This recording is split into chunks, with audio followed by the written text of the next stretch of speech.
арға, жасаған жақсылықты ұмытты деме.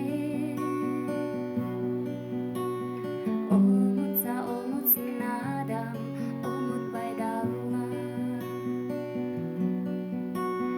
Жүргейсің жақсылықтың күшімен алға. Кектенбе біреудің мінін есіңе де алма.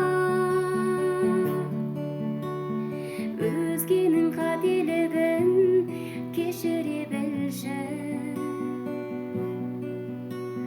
Сенің де қателігіңді кешіреді Алла. Жақсылық жаңылдырмас киелі арна. Жалғанда жаға көрме киені арға. Бір бетке ақиқатшыл, шыншыл адамды сүймесе сүймесін адам, сүйеді Алла.